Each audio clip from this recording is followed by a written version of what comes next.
Pessoal, tudo bem? Estou de volta, bem no estilo aqui desse papo cabeça aqui no meu canal do YouTube, sem muita enrolação, sem muita produção, sem muito telão, muito estúdio, direto e reto, porque não precisa de muita apresentação. Que beleza! Meu amigo Milton Leite hoje aqui. Milton, que alegria, cara, poder bater esse papo. Matamos a saudade esta semana, naquele almoço muito gostoso com o nosso querido amigo Odinei, fazia um bom tempo que eu não ouvia. E agora a gente pode retomar aqui um processo. Acho que a gente não fazia uma transmissão juntos desde abril de 2003, é isso, Milton? É isso aí. Foi aquela última partida do Campeonato Paulista, se eu não me engano, a gente fez a final, não foi juntos? Isso, acho que foi. Depois Paulistão daquilo, 2023. No ar a gente não se encontrou mais, mas a gente continua se encontrando porque a nossa vida vai muito além dos empregos, vai muito além do futebol, enfim, a gente tem uma relação que extrapolou, né, só o nosso conhecimento profissional. Que bom. E essa é a ideia de bater um papo muito gostoso aqui e trazer algumas coisas do Milton Rodrigues Leite para as pessoas, né? Esse cara que eu tive a honra de conviver por quase 20 anos e tenho a alegria de dizer que vou levar essa amizade para o resto da vida, porque esse é irmão mesmo, além de um dos maiores narradores da história da TV brasileira, um baita jornalista, é um irmão mesmo. Mas eu queria começar esse bate-papo para saber um pouco mais do Miltinho. Como é que era o Miltinho? O Miltinho Leite. Quem foi o Miltinho Leite, que nasceu em São Paulo, morou em algumas cidades, antes de se transformar no grande Milton Leite? Olha, Noriega, eu sou filho de uma classe média, digamos assim, né? Minha família era uma família de classe média mais para baixo do que para cima, né? Eu nasci, quando eu nasci, a minha família morava na Vila Olímpia, em São Paulo, né? Eu nasci na Brigadeiro Luiz Antônio, no Hospital Brigadeiro, que existe até hoje. E a minha infância foi de muita brincadeira, de muita rua, né? Naquela época se podia brincar muito na rua, ainda mais hoje, se você for ao lugar onde eu morava quando era garoto, ali na Vila Olímpia, né? Que é na rua Casa do Ator, eu morava numa vila que tinha 6 casas, né? Numa rua sem saída. E eram 6 sobrados que tinham ali. E eu ficava na rua praticamente o dia inteiro, enquanto não estava na escola, eu andava de bicicleta, eu jogava muita bola, né? Eu sempre fui louco por esportes e tal. Então foi uma infância bem saudável, né? Eu tinha bons amigos ali, gente com as quais eu convivo até hoje, né? Amigos de infância. Estudei sempre escola pública, né? É bom que você registre. Eu estudei a parte de primária ali na mesma rua que eu morava, tinha uma escola ligada à igreja. Depois eu estudei no Costa Manso, né? A parte que na época a gente chamava de ginásio, né? Enfim, eu não posso me queixar, não. Eu tive uma infância muito feliz. Alguns tempos eram mais bravos em termos de grana, outros eram mais folgados, mas enfim, eu vivi numa família em que éramos 3 irmãos, né? Somos 3 irmãos, eu sou do meio.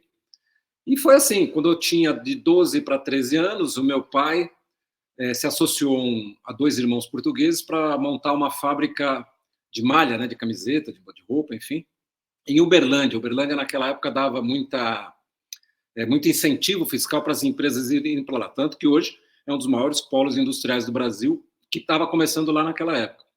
A gente foi para lá, moramos 2 anos lá, mas o processo lá que meu pai queria com os portugueses não deu certo. Aí eles resolveram trazer de volta a fábrica para São Paulo e resolveram parar aqui em Jundiaí, né, que é onde eu moro hoje, aqui em Jundiaí, porque era próximo de São Paulo, tinha acesso a São Paulo, mas uma cidade com uma estrutura menor, enfim, que dava menos trabalho, né? E foi assim que eu vim morar em Jundiaí. Eu tinha de 15 para 16 anos quando eu mudei para cá. Morei direto aqui até quando eu tinha 27, 28 anos de idade. Não, 27, 28 anos de idade. Quando eu separei do meu primeiro casamento, eu voltei a morar em São Paulo, porque eu já trabalhava em São Paulo, eu já tinha 2 empregos em São Paulo. E recentemente, há 1 ano e meio atrás, resolvemos voltar para Jundiaí, para ficar perto dos netos, para ficar perto das minhas filhas, que moram aqui até hoje, né? Até pouco tempo dos meus pais, que infelizmente faleceram, mas enfim, essa é a vida, né? E assim, naquelas peladas ali na rua Casa do Ator, em algum devaneio seu, você se imaginava um dia narrar um jogo de futebol, ser jornalista, ou foi algo que veio muito depois? Nori, eu posso dizer para você que eu nunca pensei muito nisso. Aliás, quando eu fui jornalista também, eu não pensava nisso, né? Eu narrava meus jogos de botão em cima da mesa da sala de jantar, né? Isso acho que quase toda criança fez. Porque eu sempre gostei muito de futebol, gostei muito de esportes, então eu jogava botão naquela época e eu narrava as minhas partidas. Narrava como se fosse um locutor de rádio, né? Porque naquela época tinha muito pouca coisa de esportes na televisão, né? Eu estou falando aqui de década de 60, comecinho da década de 70. Então, a televisão tinha muito pouco esporte, né? Não é como hoje que você tem 300 mil canais fazendo o tempo todo, né? Então, eu narrava com um som de rádio, né? Minha narração era de rádio, mas foi assim, uma brincadeira, né? Porque, na verdade, quando eu decido ser jornalista, nem foi por causa disso, né? Eu quis ser jornalista, porque eu sempre adorei escrever, adoro escrever até hoje, e eu queria escrever, né? Eu queria trabalhar escrevendo. Não tinha talento para ser escritor, então o que eu fiz? O jornalismo pode ser uma boa saída. Que de fato foi, né? Aí aqui em Jundiaí eu fui trabalhar no jornal, o jornal tinha uma rádio, eu fui trabalhar na rádio, pela primeira vez na área de esportes, né? Porque eu trabalhei como repórter de esportes na rádio aqui de Jundiaí, a Rádio Difusora. Trabalhei nas 2 rádios daqui, nos 2 jornais daqui, até que fui para São Paulo, fui trabalhar no Estadão, na Jovem Pan, enfim. E aí foi. Quando você disse que você não tem talento para ser escritor, você está mentindo, porque aqui eu tenho uma prova de que você é muito talentoso. Esse é um dos livros. Você escreveu um outro nesse projeto, né, Milton? Escrevi 2. Qual era o outro são os 11 melhores atacantes da história, né, do Brasil. Melhores atacantes. Esse aqui é um dos livros do Milton Leite, pela editora Contexto, as melhores seleções brasileiras de todos os tempos. Milton escreve realmente muito, muito bem. Toda a fluência que você vê na narração, a qualidade, tudo, da escolha das palavras, o vocabulário, tá nesse processo aqui. Agora eu vou tentar puxar pela sua memória afetiva. Então, deixa eu só fazer um parênteses aqui. Claro, eu vou mostrar o livro de novo. Já que você mostrou o livro, né? Foi uma realização de um sonho poder publicar um livro, e na verdade acabei publicando 2, né, praticamente um atrás do outro no mesmo ano, lá em 2010. E quero confessar aos amigos e dizer aos amigos, né, agradecer sobretudo a Maurício Noriega, porque eu devo esta realização de sonho ao meu amigo Maurício Noriega, porque foi no lançamento do livro do Noriega, aquele sobre os técnicos, né, Noriega, que você escreveu. Os maiores técnicos do futebol brasileiro. Que deu origem à coleção que depois viria a ter os melhores laterais, melhores goleiros, melhores atacantes, enfim. E foi lá, no lançamento do livro do Noriega, que eu conheci o professor Jaime Pinsky, que é o diretor da editora Contexto, né, conversando com ele. Ele veio falar que gostava muito de mim, gostava da dupla que eu fazia com o Noriega na época e tal. Me convidou para almoçar, nós fomos almoçar, e foi aí que nasceu a ideia de eu escrever um dos livros, depois acabaram sendo 2, enfim. Então, se eu conseguir realizar esse pequeno sonho de escrever um livro, eu devo muito ao Maurício Noriega. E quando eu falei que eu não tinha talento para ser escritor, eu queria ser escritor de ficção, né? Esse é o sonho de todos nós, né? E esse livro esses livros que a gente escreveu para esses projetos aí da Contexto, eles tinham muito mais um caráter jornalístico, mesmo, uma grande reportagem, enfim, textos mais de pesquisa, enfim. Mas fiquei muito feliz de poder realizar esse sonho de ter um livrinho publicado. E essa declaração aqui do Milton só mostra o tamanho do Milton como ser humano e a grandeza, né? Porque eu vou te falar, tem cara que até hoje não agradeceu a indicação para escrever o livro. Mas é assim, vida que segue. Eu queria puxar pela sua memória afetiva uma frase que é muito ligada à minha. E aí eu vou soltar essa frase aqui, você vai desenvolver, você vai entender. A Sônia, do Jardim Miriam, quer trocar um fogão. O que isso traz na sua memória? Cara, traz uma das melhores épocas da minha carreira, né? Porque eu trabalhei na Rádio Jovem Pan, em São Paulo, que é uma outra Jovem Pan, né? Não tem nada a ver com essa que está no ar aí agora. E nesse trabalho. Quer atender aí, Milton? Tem problema, a gente faz ao vivo. Quer atender aí, não tem problema. Não, só vou desligar ali, só vou desligar. Tá bom. Continuamos aqui ao vivo. Daqui a pouco volta Milton Leite, enquanto você fica com essa imagem ao fundo de um belo quadro, uma paisagem, ao fundo o sofá com a almofada. Eu não sou narrador, sou apenas comentarista, hein? Estamos apenas... Aí está ele de volta, Milton Leite. Não, é que aqui é o telefone, esse telefone, na verdade, é o interfone aqui do condomínio. Eu tô com uma obra aqui em casa, enfim, desculpa. Mas onde nós estávamos mesmo? Na questão o cara da obra chegou, hein? Será que é cimento? Deve ser. O cara da obra chegou. Eu estava falando, né? Do José, que quer trocar um saco de cimento por... Exatamente. Você sabe que eu fazia rádio aqui em Jundiaí, e essa é uma história muito curiosa, né, de como eu fui parar na Rádio Jovem Pan, né? Eu morava aqui em Jundiaí na época, eu fazia um programa de rádio aqui de manhã, um programa de variedades, né? E aqui pertinho, entre Jundiaí e Cabreúva, aqui na região de Cabreúva e Itupeva, tem uma área que tem muito sítio, né? E o diretor de jornalismo da Jovem Pan na época, Fernando Vieira de Mello, um dos gênios que eu conheci na profissão, e que hoje, inclusive, é nome de túnel aí em São Paulo, né? Tem um túnel com o nome dele. Ele era o diretor de jornalismo da Jovem Pan, ele tinha um sítiozinho aqui perto, né? Aqui na região de Cabreúva. E aí, um sábado de manhã, eu estava fazendo meu programa aqui na Rádio Cidade, aqui em Jundiaí, e ele, corujando o rádio, aquela mania de quem é apaixonado por rádio, né, corujando ali as rádios e tal, ele para em cima da rádio que eu apresentava aqui, a Rádio Cidade. E ficou ouvindo, ali 10, 15 minutos, o programa que eu apresentava aqui. Quando ele chegou na segunda-feira lá na Jovem Pan, tinha uma repórter lá que trabalhava na rádio, que era de Campinas, mas que tinha trabalhado aqui em Jundiaí também. Né? Ele falou, escuta, você conhece um rapaz assim, chama Milton, parece, não faz um programa lá de manhã? Ah, conheço muito, eu tinha trabalhado com ela aqui, né? Conheço muito, meu amigo, não sei o quê. Pede para ele vir falar comigo. E eu fui lá, 2, 3 dias depois, fui lá na Jovem Pan, ali na Paulista, e ele acabou me contratando para trabalhar na Jovem Pan, né? Foi assim que eu fui trabalhar na Jovem Pan. E durante quase 8 anos, são 7 anos e pouquinho, eu apresentei o Show da Manhã, né? Que é o programa que ainda tem até hoje, mudou de nome, mas ainda tem até hoje de manhã. E uma das características, né, era trocas de produtos, né? Então, eu tenho uma geladeira aqui que não está me servindo mais, eu quero trocar por uma máquina de lavar. Então o cara mandava lá, a gente anunciava no começo do programa, olha, a dona fulana aqui quer trocar uma geladeira com um fogão. A pessoa que estava interessada ligava lá na rádio, e no final do programa eu anunciava, a dona Ciclana aceitou aqui a geladeira e vai dar o fogão dela em troca. Era uma sessão que a gente chamava de trocas e informações, né? Que era uma coisa... E era muito divertido, né? Porque todo dia tinha sempre uma coisa inusitada, uma troca diferente, enfim. Era um programa. Me lembro, eu contava para você ficava bravo comigo, que eu era criança, já ouvia isso aí. Óbvio que eu não era criança, mas era aquela provocada básica.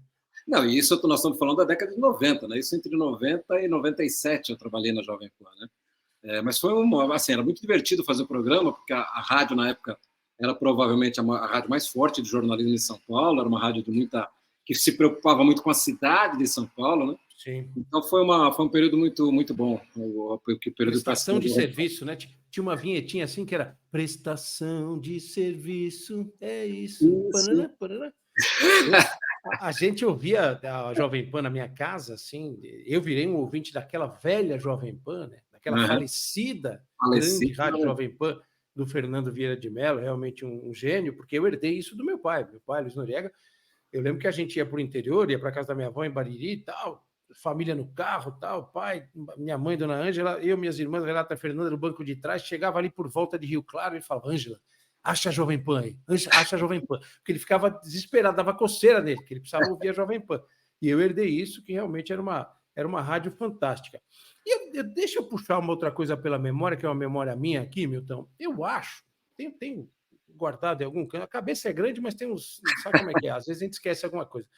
De ter ido à velha TV Jovem Pan, um programa do Vanderlei Nogueira, que você era um co-apresentador desse programa. Eu fui uma vez como convidado há muitos, muitos anos, onde fica hoje a TV Record, né? Que é os estúdios da TV Record foram lá.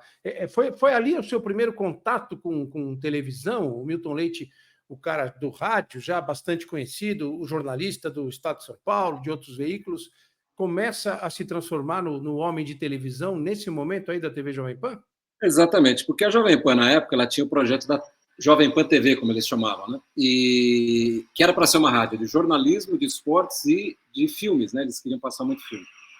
E naquela época, que foi de 89, 90 e tal, a televisão já estava sendo instalada e ela começou a fazer transmissões experimentais de alguns eventos e começou a fazer programas, né?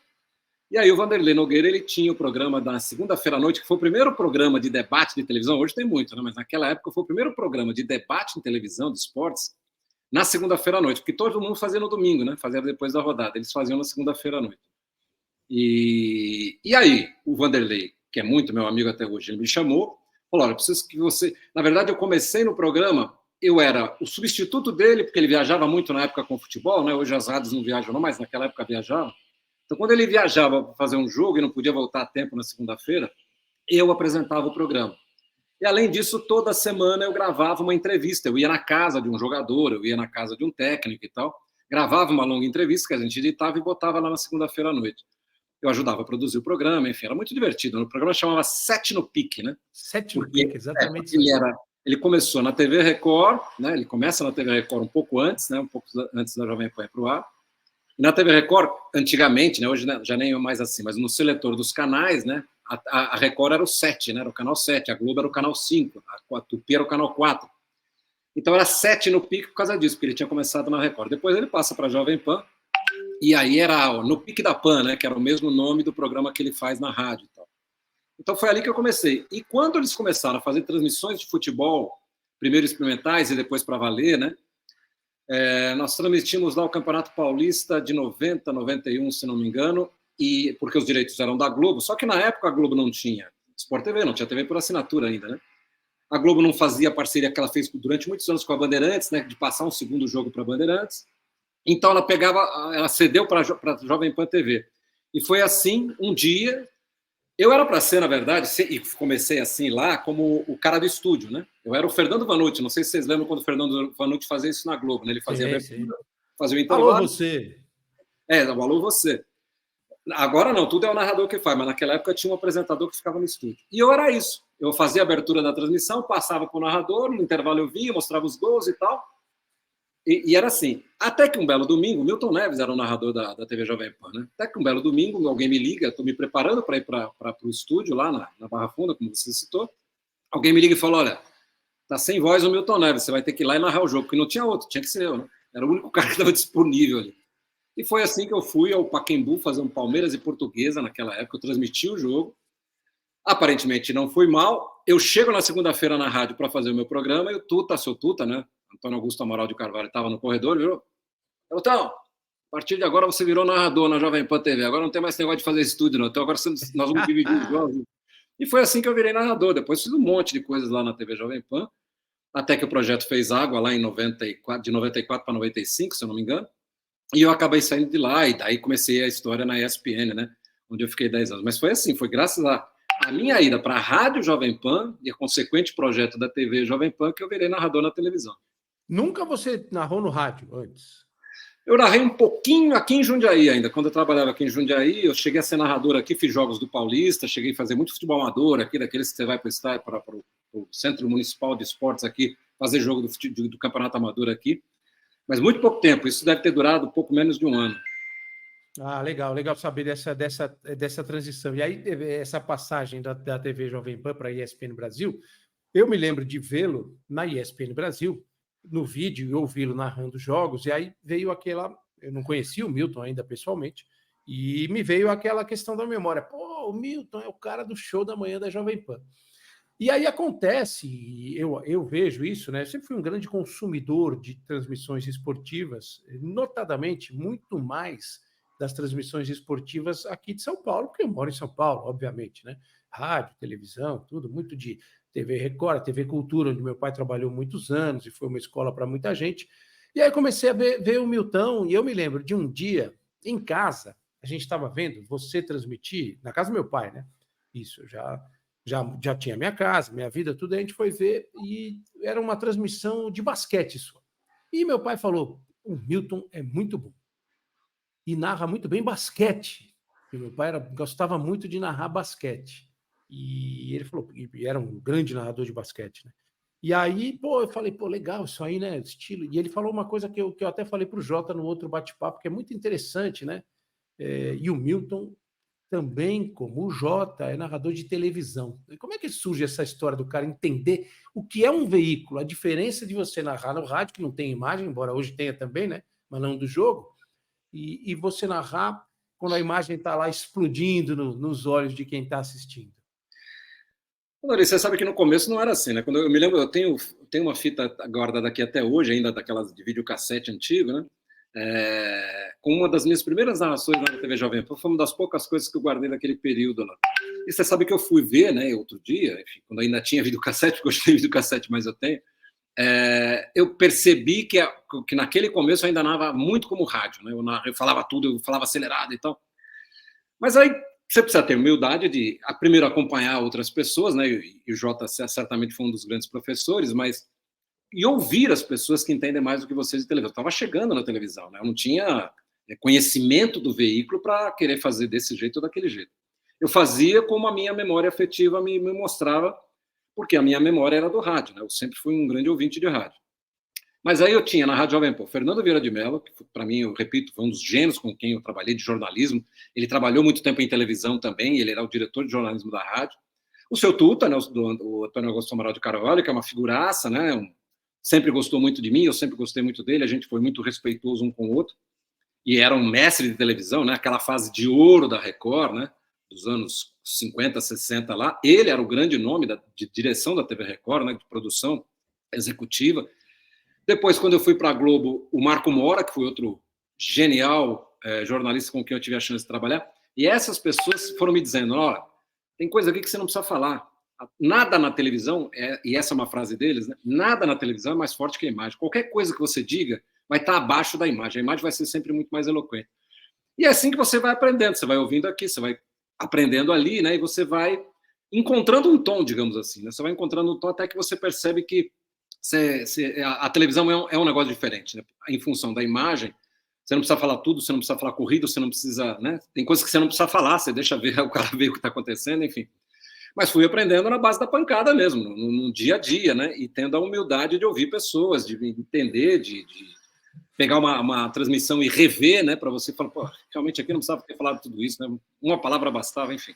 E foi assim, fui aprendendo. E já que eu sou meu pai, eu quero dizer uma coisa. Quando eu estreiei no Sport TV, no ano de 2005, em abril de 2005... Estávamos juntos lá, Corinthians e Cianorte. Quando eu fui para o estádio, eu falei, pô, vou trabalhar com o Maurício Noriega, que eu não conhecia pessoalmente, mas óbvio que acompanhava o trabalho dele. E falei assim, mas Noriega não me é estranho, Noriega para mim é um nome muito familiar, porque eu sempre fui muito fã do seu Luiz Noriega, do pai do Noriega, e eu acho que, com toda razão, um dos maiores narradores da história da TV brasileira, o Luiz Noriega, que acho que talvez tenha sido o primeiro, né, daquela velha geração de narradores de televisão, que veio do rádio, né, porque seu pai tem uma história linda no rádio também, foi o primeiro, talvez, a perceber essa característica de linguagem da televisão, né? De que você não precisa falar tudo, você tem que só pontuar, enfim. E eu era um fanzaço do Luiz Noriega, né? Eu assistia ele na TV Cultura sempre. Então, quando eu tive a chance de trabalhar com o filho dele, com o Maurício, e depois, através do Maurício, conheci o seu Luiz Noriega pessoalmente, estive com ele algumas vezes. Então, sem dúvida nenhuma, o seu Luiz merece ser citado nessa nossa conversa como influência também que eu tive na minha formação. Grande figura, aparecendo no cantinho aqui, ó. Tá ali, ó. Aqui. Aí o Milton me conheceu e falou que seu Luiz Noriega, um cara tão sério. Isso, filho, meu Deus. Essas mensagens que estão chegando aí, plim, plim, plim, atende aí, Milton, depois que pode ser proposta, hein? Depois a gente fala sobre isso aí. Não deixa de atender, não. Agora, nesse momento não há nada que tenha mais pressa do que a nossa conversa aqui. Isso aqui é bom demais, por isso que a gente é amigo. Na ESPN Brasil, você se transforma num grande sucesso, né? Que eu valorizo muito essa questão, e o que eu vou falar aqui não tem nada de depreciativo, não tem nada de tom de mágoa, é um fato. Né? O Milton trabalhou 19 anos no Grupo Globo, eu trabalhei 21 anos no Grupo Globo. O Grupo Globo é um dos maiores grupos de comunicação do mundo, é uma coisa fantástica. Mas fazer sucesso na Globo é, entre aspas, fácil, né? É uma coisa assim, porque você recebe do Jornal Nacional, com aquela audiência lá em cima, tem novela, tudo. A Globo é hegemônica, é um negócio assim absurdo. O cara que constrói a trajetória que o Milton construiu na ESPN Brasil é um sucesso estrondoso na ESPN Brasil, como apresentador do Bola da Vez, como narrador de vários esportes, Olimpíada, futebol, basquete. De repente, ele vai para a Globo, né? A Globo, sendo a Globo, essa máquina de sucesso, ela percebe no Milton um cara talentoso, diferente, e vai buscá-lo. Eu me lembro, quando você chegou, a gente foi desenvolvendo a nossa amizade aos poucos, que dentro do planejamento da sua contratação, você começaria no Sport TV, mas você tinha sido contratado para ser narrador da TV Globo, na TV aberta. Foi isso que aconteceu? Na verdade, não é que a gente tinha isso compromissado, né? Na verdade, eu fui contratado para ir para o Sport TV em comecinho de 2005, né? Eu comecei a trabalhar lá em abril, mas as conversas já vinham de um pouco antes. E quem me levou para lá, né? Quem primeiro puxou meu nome foi o Emanuel Castro, né? Que era, na época, diretor de operações da Globo, ou seja, toda a parte de execução de uma transmissão era a responsabilidade dele, e, ao mesmo tempo, ele era o diretor responsável do Sport TV, né? Eu tinha conhecido o Emanuel uns anos antes, em 2002, eu transmiti um campeonato mundial de basquete, já que você citou o basquete aí, em Indianápolis, né? Em 2002. A ESPN, naquela época, comprou o campeonato exclusivo, enfim, ele fez um barulho danado. E o Emanuel estava lá para assistir o Mundial de Basquete. E através do André Kfouri, né, meu querido amigo também que está até hoje na ESPN, que já era amigo do Emanuel, nós fomos jantar um dia os três lá em Indianápolis, o Emanuel falou muito bem de mim, blá, blá, blá, blá. E 2, 3 anos depois, ele acaba me levando para o Sport TV. Na verdade, o Emanuel tinha essa pretensão de que eu seria, em pouco tempo, levado para a TV Globo, né, para fazer TV aberta e tal. Que era também uma das razões pelas quais eu aceitei o convite, né? Porque, para você ter uma ideia, na época, eu fui para o Sport TV ganhando, assim, quase metade do que eu ganhava na ESPN. Eu ganhava muito mais na ESPN, mas eu resolvi aceitar o desafio que tinha como meta a TV aberta. Depois até acabei fazendo muita coisa na TV aberta. Eu fiz o Esporte Espetacular, por exemplo, aqueles eventos, né, que hoje até tem menos, mas naquela época todo domingo tinha um evento no Esporte Espetacular, uma transmissão de algum evento esportivo. Eu fiz muito aquilo. Em 2000, nós estamos falando de começar a narrar na Globo em 2006. Em 2010 eu passo a fazer futebol na Globo, e aí eu passo a ser o reserva do Kleber Machado, né? Quando o Kleber não podia fazer jogos aqui em São Paulo, era eu que fazia, quando ele estava de férias, quando ele viajava com a Fórmula 1, enfim. Eu é que fazia os jogos em São Paulo. E isso durou até a pandemia, até o início da pandemia, né? Quando vem a pandemia, eu já tinha mais de 60 anos na época, né? Tinha acabado de fazer 60 anos na época, em 2019. E a TV Globo tomou como medida, né, que o pessoal com mais de 60 não fosse sequer a empresa. Então, nem off-tube eu podia fazer, né? Eu tinha que ficar em casa, fiz programas, participei de programas e tal, mas futebol, fiquei mais de um ano sem narrar futebol no Sport TV, né? E quando eu volto a ter condições de transmitir, já em 2021, né, começo de 2021, a direção já tinha mudado, né, já era uma outra direção de esportes e tal, e a partir desse momento eu nunca mais transmiti na TV Globo, né? Então, acho que eu perdi um pouco a chance de ter feito uma carreira maior na Globo, na TV aberta, né?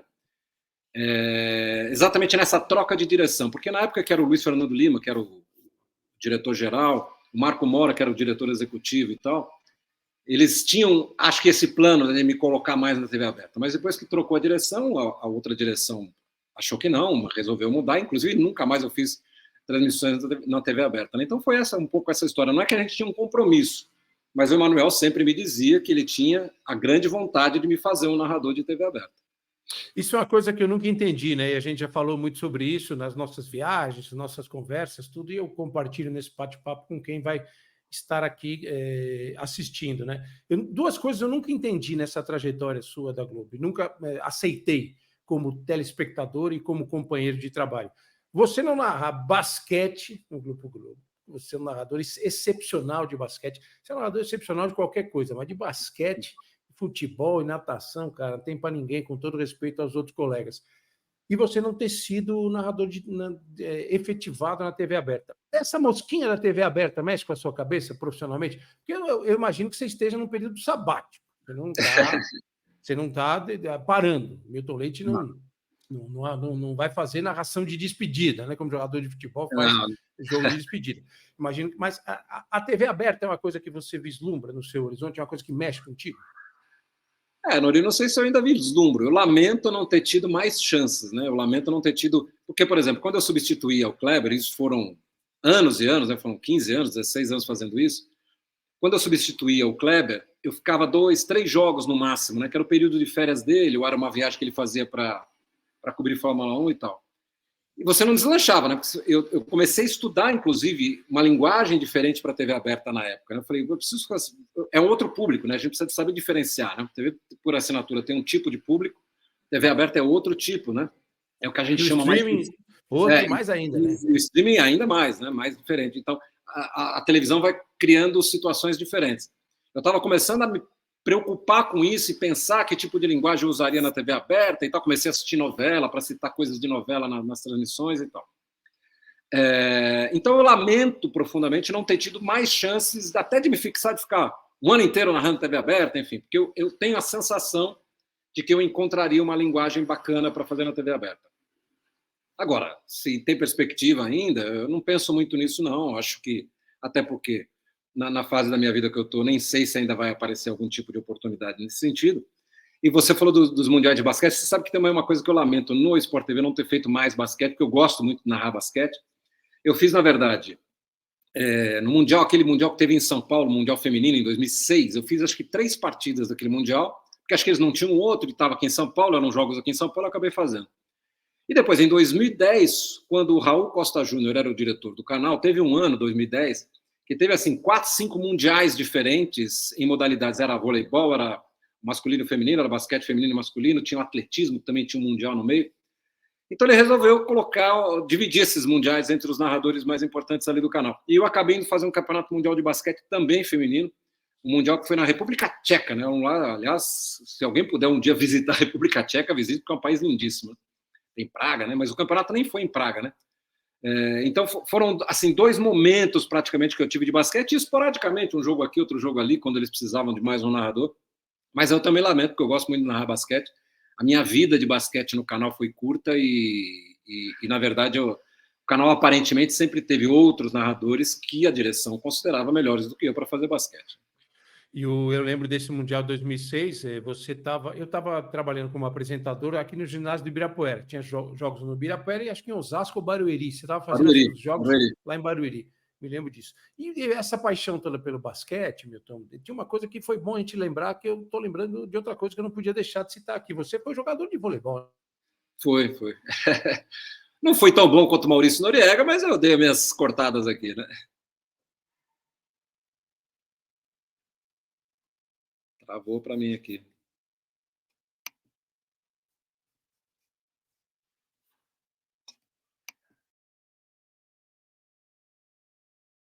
Caímos. Voltamos. Seu Milton voltou. Vamos ver. Depois a gente dá uma editada aqui.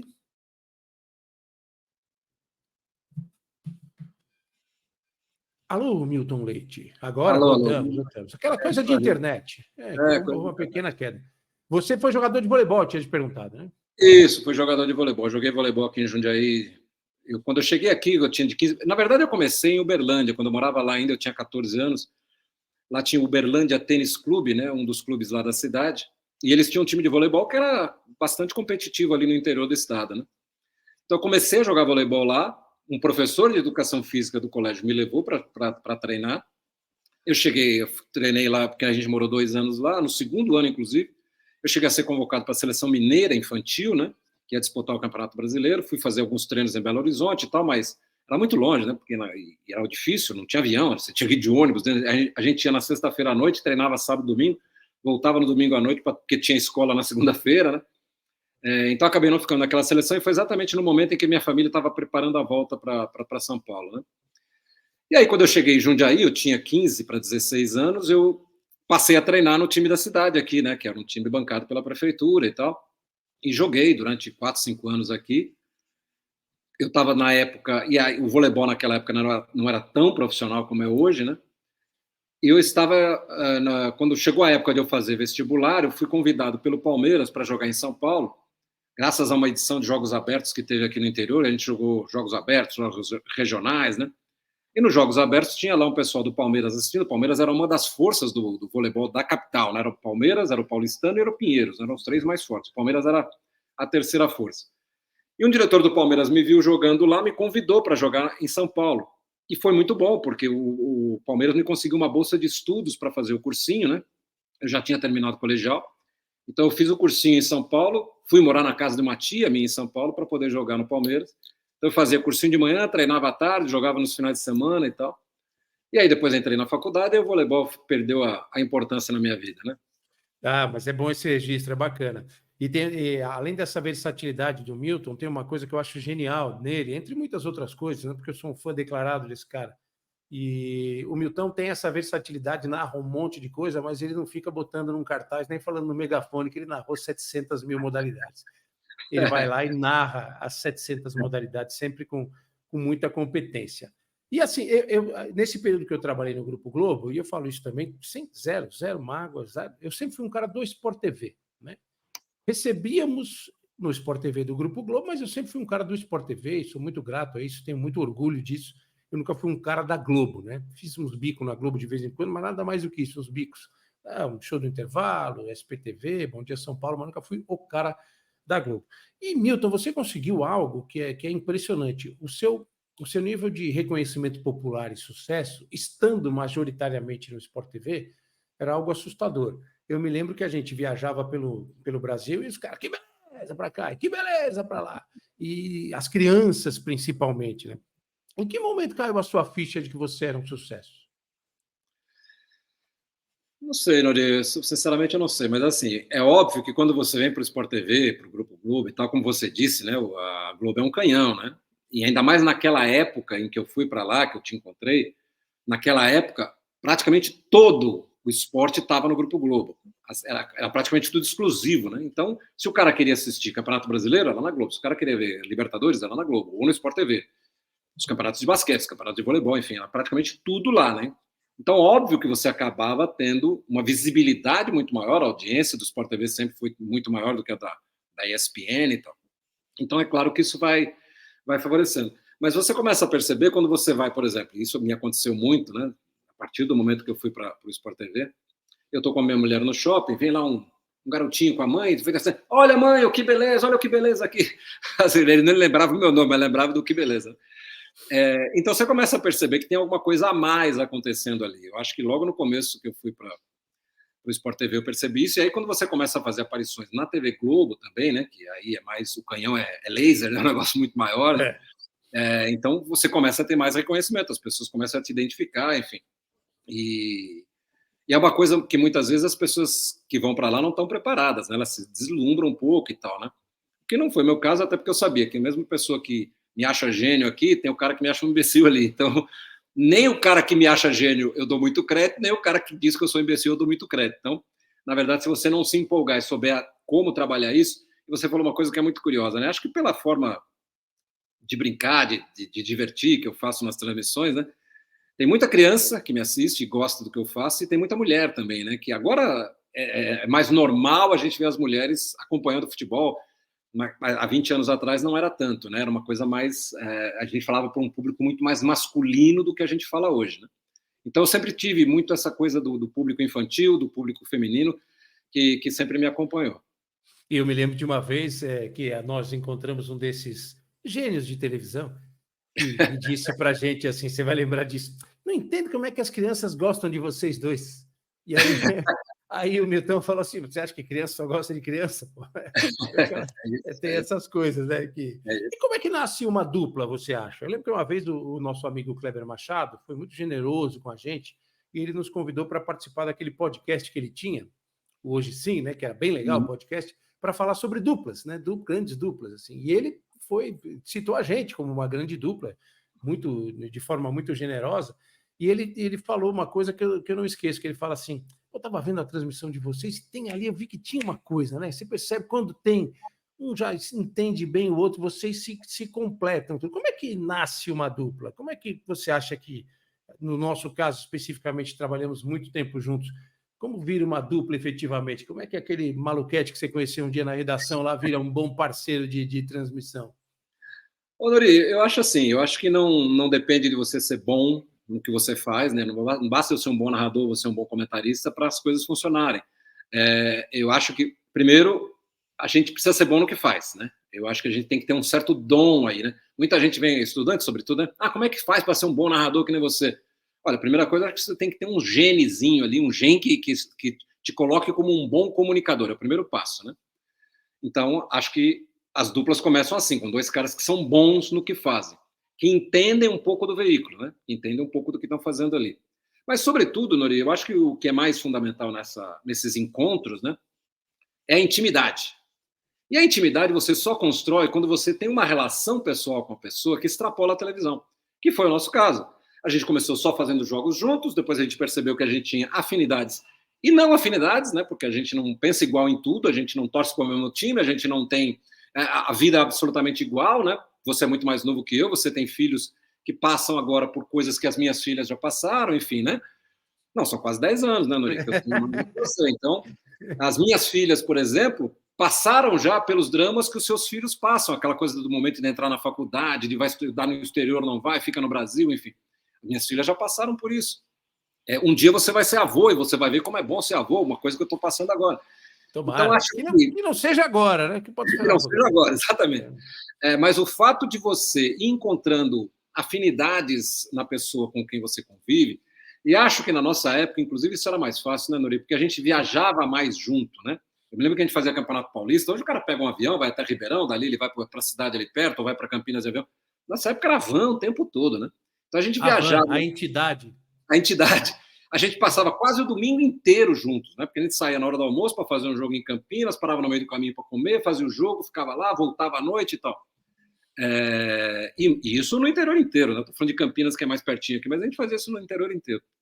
Você vai conversando mais, você vai brincando mais, as nossas duplas naquela época eram fixas, né? Então, todo jogo que eu fazia, o Noriega era o comentarista, e era só um comentarista naquela época. Os repórteres eram sempre praticamente os mesmos, então a gente convivia muito mais do que a gente convive nos tempos atuais, né? Pelo menos lá no esquema que a Globo vinha mantendo. Então, acho que essa intimidade, né, esse se conhecer mais profundamente fora do futebol, permite que isso acabe transparecendo nas transmissões. Eu não tenho dúvida, né, de que as nossas transmissões sempre foram muito sucesso por causa disso, dessa intimidade que a gente levava para o ar. Quantas vezes nós não falamos dos seus filhos nas transmissões? Né? Hoje eu falo dos meus, né? Mas naquela época eu falava dos seus filhos, falava dos filhos do Lédio, né, que também eram pequenininhos na época e tal. Eles entravam nas nossas transmissões. Então, isso aproxima a gente das pessoas, né? Eu acho que, no fundo, é por isso que as duplas acabam fazendo sucesso. A nossa, pelo menos, não tenho dúvida que foi por causa disso. Foi muito bacana. Sinto muita saudade disso. Tem uma coisa que você, como narrador, passa para o cara que trabalha ao seu lado, e acho que isso passa para quem assiste também. Você é um narrador jornalista por excelência. Você é o cara que tem o texto, tem todo o processo. A sua narração é tremendamente jornalística. Tem uma coisa que eu adorava fazer, trabalhar com você, porque você era um narrador que instigava o comentarista. E você não disfarçava em nenhum momento, e isso é maravilhoso, que às vezes você não concordava com o comentarista. E isso é ótimo, porque você dá aquela cutucada, e isso é maravilhoso. Você nunca abriu mão de ser jornalista na narração. Eu estou certo nessa observação? Tá certo, Nori, tá certo. E além disso, né, eu acho que a minha formação básica é de jornalismo, eu gosto de fazer jornalismo, e acho que quando estou narrando, estou fazendo jornalismo também, e tem uma pitada de entretenimento ali, porque eu tenho que prender a atenção das pessoas. Né? Mas na questão da relação com o comentarista, primeiro, tem uma questão que eu acho fundamental, sempre coloquei isso como prioridade nas minhas transmissões, que era abrir espaço para que todo mundo participasse junto comigo da transmissão, né? Porque tem aquela coisa do narrador, não, porque é o narrador e tal. Eu acho que não, eu acho que é uma equipe que está ali, né? Então, eu sou o cara que fala mais porque eu tenho que falar enquanto a bola está correndo, mas eu quero que o comentarista participe, eu quero que os repórteres participem, eu quero que todo mundo brilhe, eu quero que todo mundo engrandeça a transmissão, né? A transmissão só vai ficar boa se todo mundo estiver bem naquele momento. E a questão de instigar tem uma segunda coisa, né? Que eu acho que a função do narrador é um pouco ser o cara que está sentado no sofá. Então eu estou ali narrando o jogo, mas eu tenho dúvidas que talvez o cara em casa também tenha. Então eu vou perguntar para o comentarista. Né? Mas não tem um buraco ali na defesa, não tem isso, não tem aquilo. Enfim. Então eu acho que eu tenho que, quando narrador, eu tenho que fazer um pouco esse papel, né? Do que o cara sentado no sofá da casa dele que está vendo o jogo gostaria de perguntar para o comentarista agora, gostaria que ele falasse sobre tal tema, né? E acho que você sempre foi um cara brilhante desse ponto de vista, porque você nunca foi um cara do futebolês, né? Como a gente chama, e que hoje está infestado em todas as emissoras, né? Que é aquele cara que só usa termos técnicos, que só usa termos de curso de técnico, né? Que usa o bloco baixo, o bloco alto, não sei o quê. Que, na verdade, o cara que está sentado no sofá, em geral, não entende, né? Eu acho que hoje a meninada mais nova que está aparecendo aí, na tentativa de mostrar uma certa erudição em relação a termos desses cursos de treinador, né? Eles acabam isolando o cara que está em casa, que é o cara mais importante da transmissão, é o cara que está sentado no sofá. Porque se ele desliga o canal, a audiência cai, um abraço para a sua transmissão, né? Então, acho que você sempre teve esta característica, né? De perceber que você precisava falar para um cara não iniciado em futebol, ou iniciado só um pouquinho, né? Não adianta você ficar falando termos táticos muito complexos que o cara não vai entender e vai ficar fora da sua transmissão, né? Isso é legal. Obrigado, Milton, de coração. E assim, que dupla você gostava de assistir antes de ser narrador? Tem uma dupla, ou ouvir no rádio? Muita gente fala do Pedro Luiz e do Mário Moraes, né? Que eu não tive o prazer de ouvir ao vivo, ouvir algumas gravações, que era realmente um negócio assustador em termos de qualidade. Eu lembro muito do Luciano com o Juarez, do Silvio Luiz com o Flávio Prado, por exemplo. Que tem alguma dupla que você gostava muito? E como eu já disse aqui, a minha formação nessa seara futebolística é muito mais do rádio, né? E eu me lembro muito, eu sempre gostei muito da Jovem Pan. A minha mãe sempre foi muito fã da Jovem Pan. Para você ter uma ideia, quando a gente resolveu mudar para Uberlândia, minha mãe falou assim para meu pai: a única condição que ela colocou, nós vamos para Uberlândia. mas só eu vou com você se você arrumar um rádio que pega a Jovem Pan lá em Uberlândia. Porque minha mãe era Jovem Pan Futebol Clube, né? Ela ouvia Randall Juliano, ela ouvia Hebe Camargo no rádio, né? E foi assim, meu pai teve que arrumar um rádio super potente lá para minha mãe ouvir a Jovem Pan lá em Uberlândia. Então, por via de consequência, eu, menino, também sempre fui muito ouvinte da Jovem Pan. E uma dupla que me marcou muito, e depois, inclusive, tive a chance de conhecer os dois, né? Era Joseval Peixoto e Orlando Duarte, né? Como comentarista, né? Baita dupla. Orlando, que também foi lá da TV Cultura, daqueles programas que eu assistia à tarde e tal. E, então, assim, o Joseval é uma figuraça também, né? Uma das vozes mais bonitas que eu já ouvi no rádio, além de ser um cara muito culto, né? Então, eles formavam uma dupla muito legal que eu gostava muito naquela época. Isso é bom demais. Tem uma coisa que eu não esqueço, Milton, de vários episódios. Eu nunca fiz essa conta, mas a gente deve ter transmitido mais de 1000 jogos, com certeza, né? Com certeza. Mais de 1000 jogos. Uma das que todo mundo vem falar comigo, que eles escolhem, assim, aquela do MMA do Quero com o Aleluia. Quero contra Aleluia, era isso? Não, era Mariposa. Mariposa. Aquilo foi sensacional, genial. Aquilo pingou. Apareceu a imagem, na hora veio. Tem umas coisas que você não explica, né, Nori? Eu acho assim, eu acho que você só consegue fazer esse tipo de tirada, de sacada na hora ali, em fração de segundo, né? Por uma série de razões. Uma delas é aquele genezinho da comunicação que eu falei lá no começo, né? Outra é você ter preparo. Como é que você se prepara? Você tem que ler muito, você tem que acompanhar muito o que passa na televisão, cinema, teatro, enfim, você tem que ser uma pessoa de mente aberta, e para isso você precisa dessas ferramentas, sobretudo a leitura, né? Eu acho que hoje é uma das grandes falhas da molecada de hoje é ler muito pouco. As pessoas leem muito pouco. E eu sempre leio muito, continuo lendo muito, gosto muito de ler. E acho que quando você tem esse tipo de preparo, e claro que o gen lá da comunicação te dá um certo reflexo, uma certa prontidão, né? E é uma coisa que ninguém espera, porque você está ali, o jogo estava parado, alguém estava machucado, sendo atendido lá, e o diretor, de repente, flagra um quero-quero, e campo de futebol, né, as pessoas que não frequentam o estádio devem saber, tem muito quero-quero. Quase todo estádio tem, porque eles gostam de comer a sementinha da grama. Então, eles ficam ali no gramado para comer a sementinha da grama. Eu sei porque eu moro num condomínio que tem muito gramado, está cheio de quero-quero aqui. Então, ele estava ali, o quero-quero, de repente ele vê uma mariposa dando sopa ali, né? E o diretor, e aí você tem que ter um bom diretor de TV também, um bom câmera, né? Porque daí o câmera foi lá buscar aquela imagem, o diretor de TV cortou, e veio o insight de eu falar da briga do quero-quero com a mariposa, e todo mundo, quando eu encontro, também se refere a esse lance. Mas foi assim, né? Foi uma sacada, veio, enfim. Às vezes tem, acho que o anjo da guarda... Acho que o anjo da guarda vem dar uma cochichada ali no ouvido da gente, né? E outra coisa que eu acho que é uma lição para todo mundo que está começando nisso, que é narrador, é nunca tirar o olho da tela, né? Da imagem que está ali. Você está narrando no estádio, você se empolga, olha, e a imagem que está chegando para quem está vendo no computador, no celular, na televisão é outra, né? Até quando o jogo está parado, que era o caso desse episódio aí, né? O jogo estava parado. Se eu vou ficar olhando para lá e a imagem está aqui, eu não ia ver nem quero-quero, nem mariposa, nem nada, né? E perrengue maior nosso foi aquele lá em Santos, né? Aquele da Vila Belmiro, né? Sem dúvida. Aquele dia eu cheguei a pensar que a batata tinha assado, que a casa ia cair. Que coisa terrível. Aquele dia foi terrível. Tem dia que eu lembro, dá até uma arrepiada, né? Você sabe que as pessoas me perguntam muito, e na verdade, assim, tantos anos de carreira que eu fiz isso, pelo menos eu lembro de 2 ou 3, 2 foram lá na Vila Belmiro, a gente teve um terceiro em Campinas, no estádio da Ponte Preta, em que você percebe que a temperatura sobe demais e se não for feito alguma coisa, você pode sofrer consequências mais graves, né? Mas ainda bem que não aconteceu nada de importante, a não ser terem tirado a nossa transmissão do ar por alguns minutos. Mas, enfim... 2005, né? 2005, Santos e Corinthians. Aqueles jogos que foram remarcados por causa do escândalo do Edilson Pereira, né? E o Corinthians o Santos tinha ganho o primeiro jogo, né? O jogo foi cancelado. No segundo jogo, o Corinthians estava ganhando 3-2, a torcida se revoltou e teve gente que puxava os nossos cabos assim, né, da bancada, derrubando os equipamentos. Aí a transmissão sai do ar momentaneamente. Gente que pula para dentro da arquibancada, porque eles queriam chegar no camarote do presidente, que era do lado, né? Então eles passaram por cima da cabine, assim, atravessaram no meio da gente, a gente ali sem saber o que fazer. Foram momentos delicados. Foi ter. Você lembra que um caboclo subiu ali na bancada que, rapaz, se tivesse um isqueiro ali, explodia o estádio no bafo de pinga do sujeito, de tanto que ele estava turbinado naquele momento. Isso mesmo.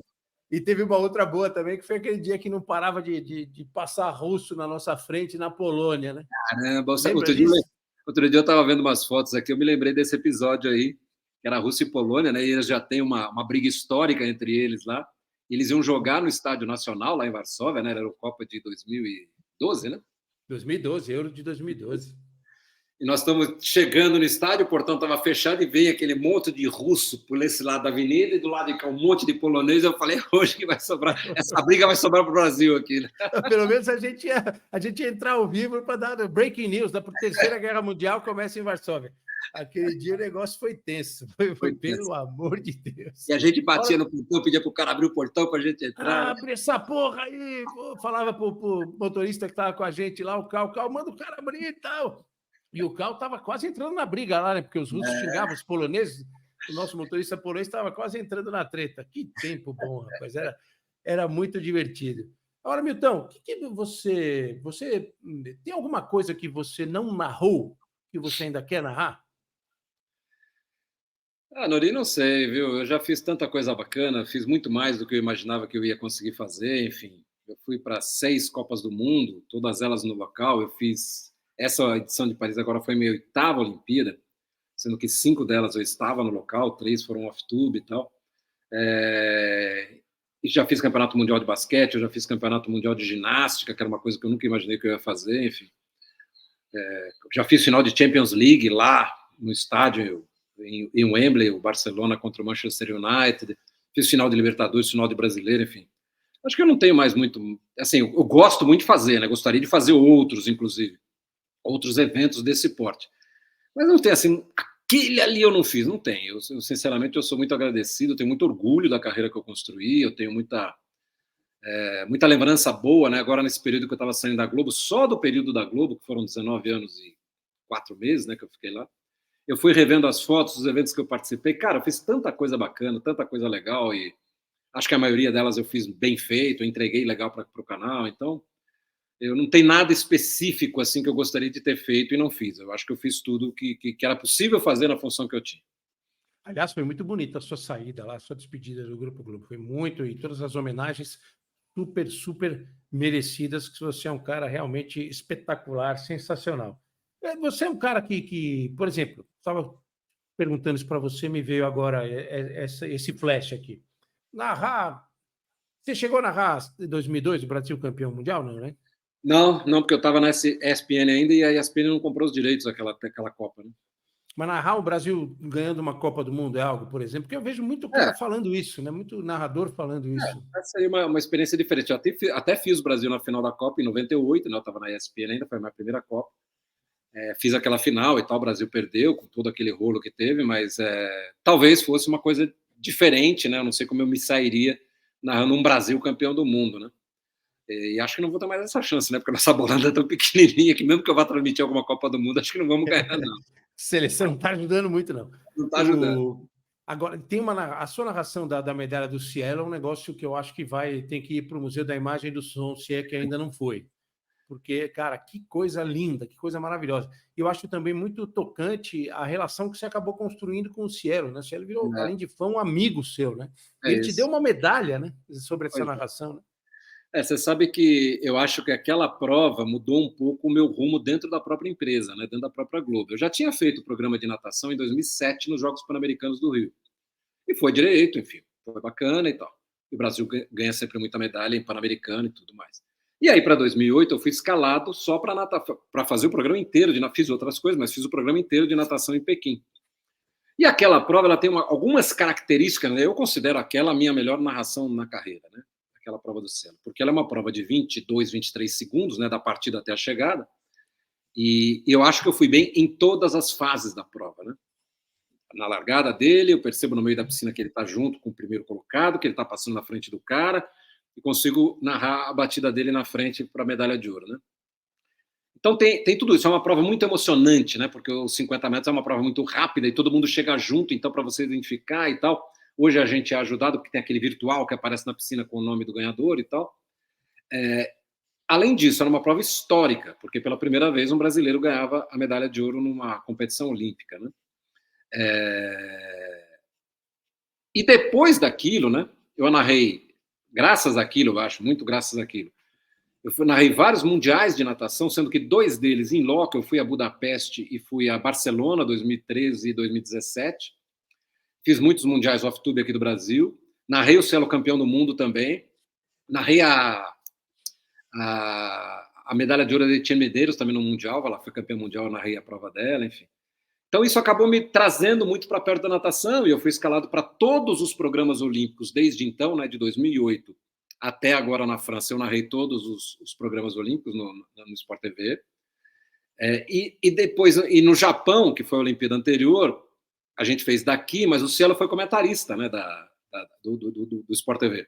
E eu me lembro que no dia que ia até a prova dos 50 metros, né, que era a prova dele, estávamos 2 no estúdio e eles botaram a prova dele lá em Pequim com a minha narração. Né? Quando voltou para o estúdio, eu olhava para ele, olhava para mim, ninguém conseguia falar. Ficamos os 2 com vontade de chorar. Eu emocionado, porque eu gosto muito daquela prova, é a prova que eu acho a minha melhor narração, e ele emocionado por se rever mais uma vez campeão olímpico ali. Né? E nessa Olimpíada de 2021, 2020, que foi disputada em 2021, ele chega na redação no primeiro dia de trabalho, eu estava ali me preparando, pegando as provas, não sei o que, os stat lists. Ele entra na redação com um pacotinho assim na mão, vem para mim e fala: olha, te trouxe um presente. Aí eu abro a caixinha e é a réplica da medalha de ouro de Pequim, né? Tá aqui na minha parede do meu escritório aqui até hoje, eu mandei enquadrar e botei lá. Então ele tem sido também comigo muito generoso, né? Você sabe que ele faz palestras pelo Brasil hoje, e o áudio de abertura da palestra, quando ele entra, é a minha narração daquela prova de 2008. Ele mesmo já me disse várias vezes que considera aquela narração espetacular, enfim. Então, e agora, nessa Olimpíada de novo, ele trabalhou na Globo, né? não diretamente no Sport TV, mas na Globo. E ele tem sido muito generoso. Sempre que ele me encontra, ele faz o maior carnaval, enfim, como se eu fosse a estrela e não ele. Né? É isso aí. Isso só é a prova do seu tamanho como profissional, do seu tamanho como ser humano, como pessoa. Milton, estamos chegando ao fim desse bate-papo aqui. Sabe, canal pequeno, ainda tem aquelas limitações de tempo, a gente não pode estourar muito e tal. Eu vou ligar lá para o seu Google, eu vou falar com ele para mudar isso. Alguma coisa tem que ser feita aqui. Seu Google, dá um start aí. Até para ajudar o canal a crescer um pouco mais, peço a todos que acompanharam esse bate-papo aqui, muito gostoso com o Milton, clicarem no curtir ali, porque isso ajuda o tal do algoritmo a dar um up. Meu amigo, ó, foi maravilhoso, uma oportunidade, mais uma vez, de matar a saudade de você. Você sabe da admiração que eu tenho por você como narrador, como ser humano, como profissional. Vamos programar, sei que você vai viajar aí para descansar, porque você merece. E na volta a gente vai fazer o jantar que eu estou te devendo aqui em casa, né? Para a gente tomar um vinho, lembrar de algumas histórias, soltar um que beleza, porque sempre é um prazer participar de uma transmissão com você e voltamos a fazer uma transmissão juntos. Até porque, dona Ana Cláudia, a minha primeira dama aqui, precisa rever a dona Isabel, que há muito tempo a gente não se vê no mundo, né?